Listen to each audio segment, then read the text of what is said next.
A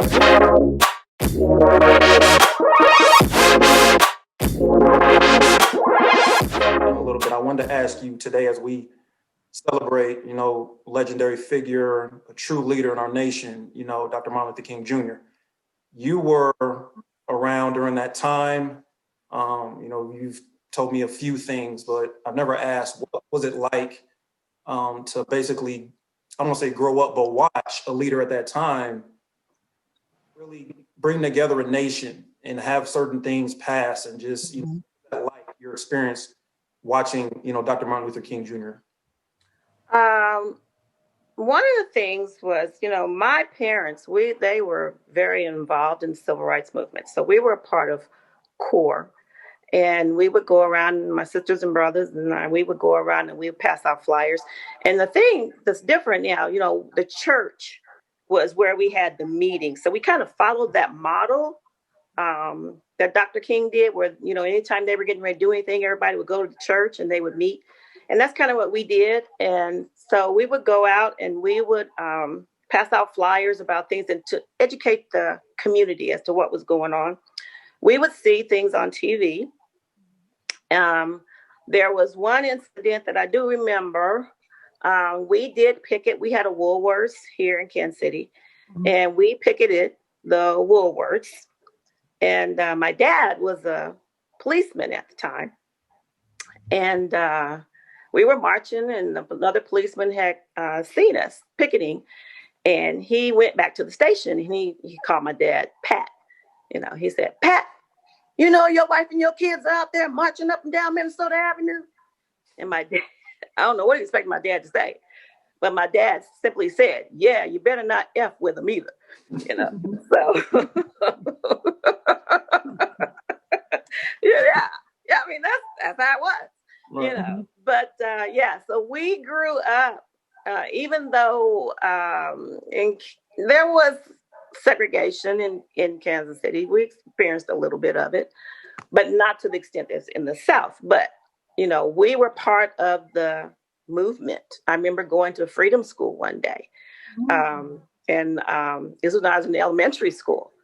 And no Black kids were going to school this one particular day. And we all went to the church. And the adults there taught us what we needed to know for that day. They had activities and things for us to do. So we participated, even though we didn't experience so much of what they did in the South. We had changes that we needed to make right here in Kansas City. So around that time, you're in high school, middle school and high school, around all that stuff going on.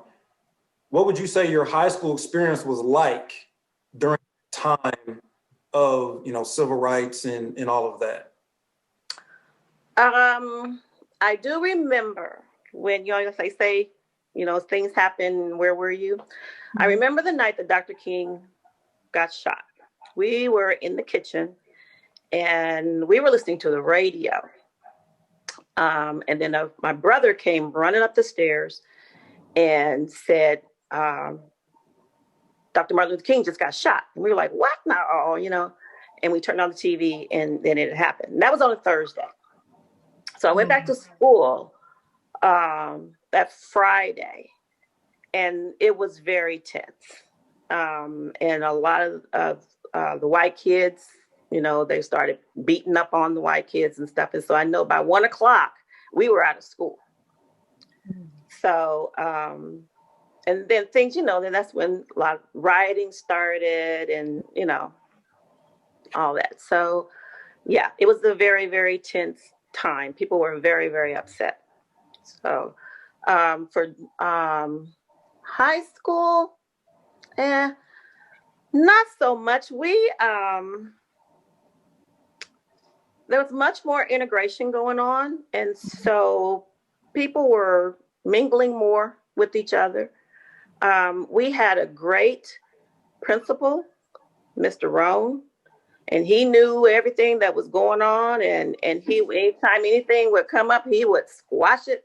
So I always said that Mr. Rohn and my dad's brother, Uncle Ben, he was the security guard. Those two people ran Wyandotte High School. Go Bulldogs! Anybody that's out there, yay!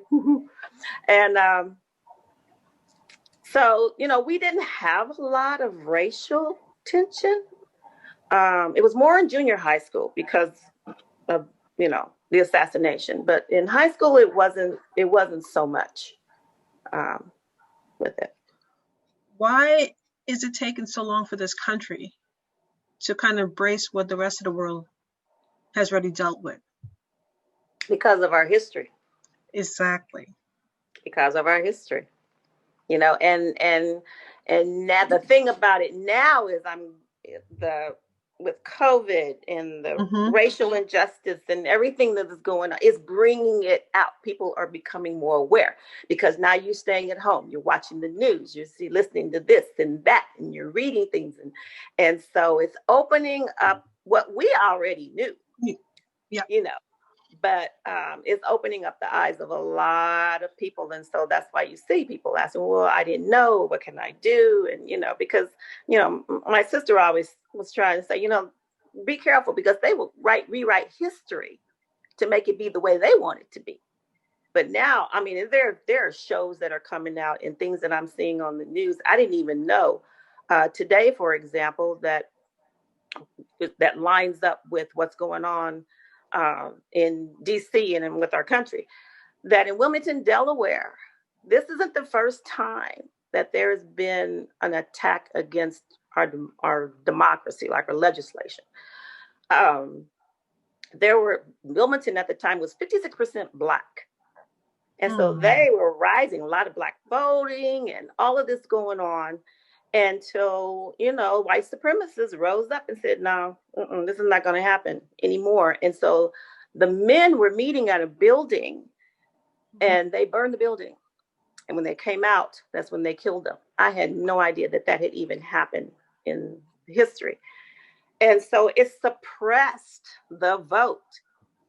And so even I say that to say all of this, even with what's going on today, I told Sean, we had a conversation, and I said, you know what? I said, one of the things that I think is going to happen, I said, just keep an eye out.